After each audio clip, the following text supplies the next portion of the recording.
ഞാൻ ഭക്ഷണം കഴിക്കും. എനിക്ക് വിശപ്പുണ്ടായിരുന്നെങ്കിൽ ഞാൻ ഭക്ഷണം കഴിച്ചേനെ. ഞാൻ ഭക്ഷണം കഴിച്ചേനെ, പക്ഷെ എനിക്ക് വിശപ്പുണ്ടായിരുന്നില്ല. 3 സിമിലർ ലുക്കിംഗ് ആയിട്ടുള്ള സെന്റൻസസ് ആണ്. ഈ സെന്റൻസിനെ നമുക്ക് എങ്ങനെ ഇംഗ്ലീഷിലോട്ടേക്ക് ട്രാൻസ്ലേറ്റ് ചെയ്യാൻ പറ്റും നോക്കാം. ഫസ്റ്റ് സെന്റൻസ് എന്താ? സിമ്പിൾ ആണ്. ഞാൻ ഭക്ഷണം കഴിക്കും. സിമ്പിൾ ഫ്യൂച്ചറിലുള്ളൊരു സെന്റൻസ് ആണത്. ഞാൻ കഴിക്കും എന്നുള്ളതിന് നമ്മൾ എന്താ ഇംഗ്ലീഷിൽ പറയാ? കഴിക്കുക എന്നുള്ളതിന് ഈറ്റ് എന്നാ പറയാ. ഞാൻ ഐ കഴിക്കുക, ഈറ്റ്. പക്ഷെ കഴിക്കും എന്നാണല്ലോ പറയുന്നത്. അപ്പൊ നമ്മൾ വില്ല് യൂസ് ചെയ്യും. I will eat. എന്ത്? ഫുഡ്.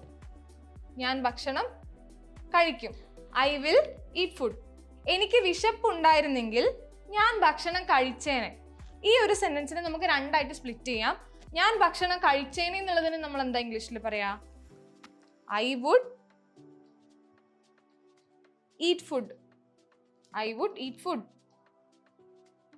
എപ്പോ? If I were hungry. If I where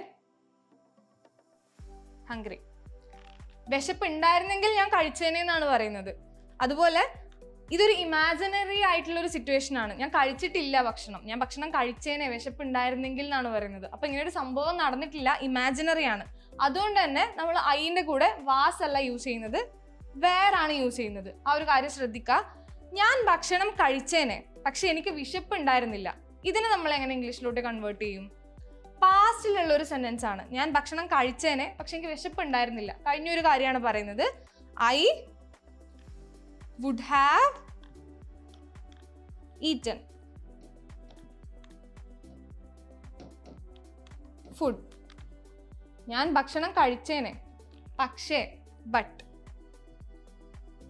എനിക്ക് വിശപ്പുണ്ടായിരുന്നില്ല. I was not hungry.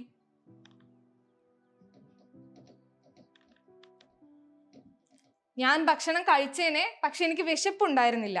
I would have eaten food, but I was not hungry. ഈ ഒരു വീഡിയോയിൽ എന്തെങ്കിലും ഡൗട്ട്സോ കാര്യങ്ങളോ ഉണ്ടെങ്കിൽ കമൻറ്റ് ഡൗൺ ചെയ്യുക. വീഡിയോ യൂസ്ഫുൾ ആയിട്ട് ഫീൽ ചെയ്യുകയാണെങ്കിൽ നിങ്ങളുടെ ഫ്രണ്ട്സിനും ഫാമിലിക്കും ഷെയർ ചെയ്ത് കൊടുക്കുക. ഇതുപോലുള്ള മോർ യൂസ്ഫുൾ വീഡിയോസിന് വേണ്ടി പേജ് ഫോളോ ചെയ്യുക, ചാനൽ സബ്സ്ക്രൈബ് ചെയ്യുക. Thank you. English Mitra.